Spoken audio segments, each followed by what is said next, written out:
Bienvenue dans cette nouvelle édition du Non-Stop Info. À la une de l'actualité, au Mali, à l'approche de la présidentielle de juillet, le chef de file de l'opposition, Soumaïla Cissé, a été investi candidat par son parti, l'Union pour la République et la démocratie. Parti politique, acteurs de la société civile ou simples partisans, ils étaient entre 60 et 80 000 personnes à assister à la cérémonie. Au Congo, l'aide aux albinos est le fer de lance de l'association Johnny Chancel qui a organisé un concert de collecte de fonds le 12 mai. Des fonds qui permettront de financer les opérations chirurgicales des albinos défavorisés. Et puis nous partirons à Lomé, la capitale togolaise, où s'est ouverte la 10e édition du FestiFoot, un événement footballistique qui a vocation de mettre en lumière l'intégration des différentes communautés africaines dans la société togolaise. À 3 mois du premier tour de l'élection présidentielle malienne, un nouveau candidat fait officiellement son entrée dans la course à la magistrature suprême. Soumaïla Cissé, chef de file de l'opposition, a été investi candidat par son parti, l'Union pour la République et la démocratie, le 12 mai au cours d'une cérémonie largement plébiscitée par les partis d'opposition ainsi que la société civile. Reportage de Mokhtar Bari, notre correspondant à Bamako. Soumaïla Cissé, chef de l'opposition politique, est candidat à l'élection présidentielle de juillet 2018.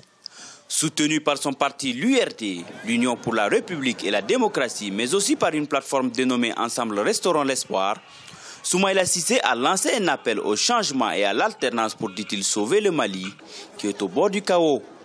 L'ex-patron de la commission de l'UEMOA, Union économique et monétaire ouest-africaine, s'est dit confiant quant à la victoire à l'issue de ce scrutin présidentiel. Sachez que c'est le début du changement. Sachez que nous avons pris un chemin qui est irréversible. Sachez qu'on ne peut plus reculer. Sachez que la victoire, elle est certaine. La victoire est certaine. Personne ne peut en douter. Encore du courage. Soyons vigilants. Pas de tricherie. Pas de fraude comme en 2013. Pas de yurkou comme en 2013. Pas de nyarabi comme en 2013. C'est le stade du 26 mars qui a servi de cadre pour cette investiture. Plusieurs mouvements de jeunesse, partis amis du Mali, mais aussi du Burkina, Côte d'Ivoire et Guinée ont répondu présents à cette cérémonie. La jeunesse fortement impliquée dans cette soif d'alternance, tout en fustigeant les failles du pouvoir en place, appelle à l'alternance. Le président sortant a manqué à son obligation contractuelle. Il a manqué à me donner de l'eau. Il a manqué à me donner de la nourriture. Ibeka a échoué à me sécuriser. Il a échoué à me donner de la perspective. Ibeka a échoué à préserver mes droits de liberté. 5 ans de galère, 5 ans de malheur, 5 ans de souffrance. Moi, j'ai le sentiment aujourd'hui que nous avons fait un travail patriotique. Nous avons démontré à l'opinion nationale et internationale que malgré les supplices que le peuple subit du fait de la mauvaise gouvernance du régime Ibeka, installé au Mali depuis le 4 septembre 2013, a réellement décidé maintenant de s'engager pour l'alternance et le changement. Et cette alternance et ce changement, nous allons le concrétiser, Inch'Allah, lors de l'élection présidentielle du 29 juillet 2018. À 68 ans, Soumaïla Cissé participe pour la 3e fois à une élection présidentielle. Rappelons que Soumaïla Cissé a terminé à 2 reprises au second tour, en 2002 face à Amadou Toumani Touré, puis en 2013 face à Ibrahim Boubacar Keïta, l'actuel locataire du palais de Koulouba. Au Cameroun, la première édition de l'Afribat, Salon africain du bâtiment, s'est achevée ce 12 mai. L'événement a connu une forte mobilisation des acteurs de l'industrie du BTP, notamment des acteurs venus de la Tunisie. Fort du partenariat mis sur pied par la Chambre de commerce du Cameroun et son homologue de Sfax en Tunisie, ce sont plus de 40 exposants tunisiens qui ont tenu à faire le déplacement pour participer à ce premier rendez-vous africain du bâtiment au Cameroun. Reportage de Thierry Ndassa, notre correspondant au Cameroun. 40 entreprises tunisiennes spécialisées dans le secteur du bâtiment et des métiers connexes ont répondu à l'appel de la Chambre de commerce et d'industrie de Sfax et ont exposé durant 5 jours au Salon africain du bâtiment à Yaoundé leur savoir-faire devant un public attentif. Conscients du plein essor que connaît le secteur au Cameroun, ces professionnels des domaines de la construction, de la plomberie, du carrelage et de l'électricité n'ont pas hésité à saisir cette opportunité pour présenter la compétence tunisienne dans un marché camerounais en pleine expansion. C'est la Chambre de commerce de Sfax qui nous a donc encouragés à participer à ce salon. D'autre part, on connaît bien le Cameroun comme pays en cours de développement. Nos produits sont très demandés ici pour tout type de support d'éclairage ou bien de transport d'énergie ou bien de télécommunications. Ces industriels tunisiens n'ont pas seulement proposé leurs produits sur le marché camerounais, des modules de formation ont également été prévus. Lors de ce salon international, de jeunes apprenants camerounais ont en effet bénéficié de plusieurs heures d'apprentissage. Le secteur camerounais du bâtiment est principalement fourni par l'Union européenne et la Chine. Une situation de concurrence que les entrepreneurs tunisiens comptent contourner par un meilleur rapport qualité-prix. Dans notre domaine d'électricité, nous avons entendu parler des dégâts et des problèmes causés par l'utilisation de mauvais câbles venant de tort et à travers d'usines qui ne font pas la bonne chose. Comme dit, notre cheval de bataille est la qualité et le bon rapport qualité-prix. Donc nous sommes là pour mettre en place des partenariats, chercher une collaboration à moyen et long terme et discuter avec le potentiel d'affaires avec nos confrères camerounais.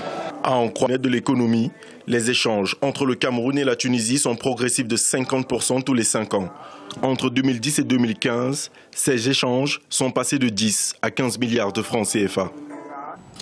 Partons au Congo où depuis 2014, l'association Johnny Chancel pour les albinos se bat non seulement contre la discrimination et les inégalités faites aux albinos, mais aussi pour l'amélioration de leurs conditions de vie. Après l'ouverture d'une clinique offrant des soins gratuits aux personnes atteintes d'albinisme, l'ONG a organisé ce 12 mai un concert visant à collecter des fonds. Retour sur cet événement dans ce sujet de Deva Panzou, notre correspondant au Congo. Plusieurs artistes, musiciens, humoristes et chorégraphes ont presté ce samedi 12 mai 2018 pour exprimer leur soutien aux albinos. Parmi eux, Evans Mab, Welfare Kaya, les Sages d'Afrique, Seto, les Anges Blancs, Saint-Patrick Azano, Evette Voice et l'ancien combattant de la musique congolaise, Zao. Un seul message a été transmis par les artistes, lutter contre la discrimination faite aux albinos et combattre toute inégalité. Personnellement, les inégalités, c'est ce qui ne manque pas ici.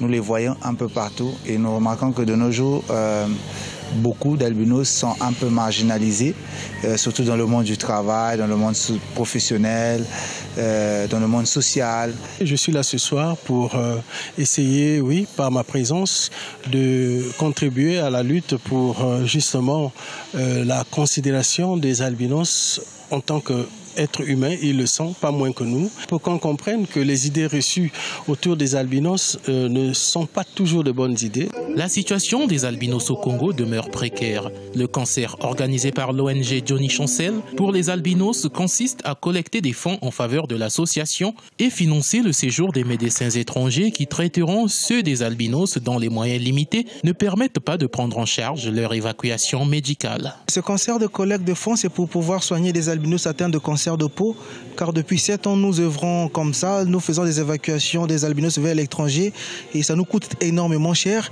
Alors nous voulons ramener les docteurs de l'étranger pour venir faire ces opérations-là ici. C'est pour ça qu'on a besoin vraiment du soutien des gens qui nous regardent et qui veulent bien nous aider de venir vers nous pour pouvoir accompagner ce projet-là.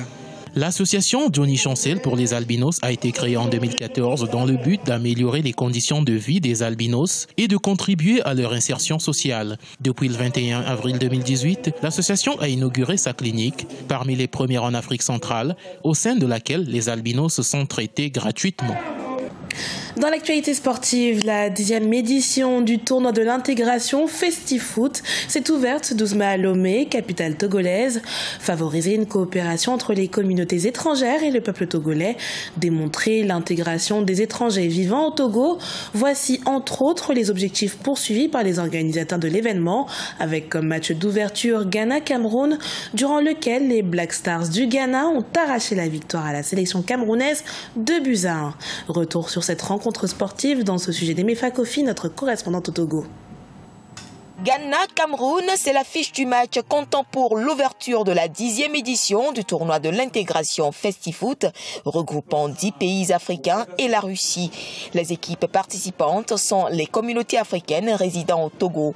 Pour ce match inaugural, l'ouverture du score a été opérée par le Cameroun qui finalement a perdu face au Ghana, tenant du titre du FestiFoot édition 2017.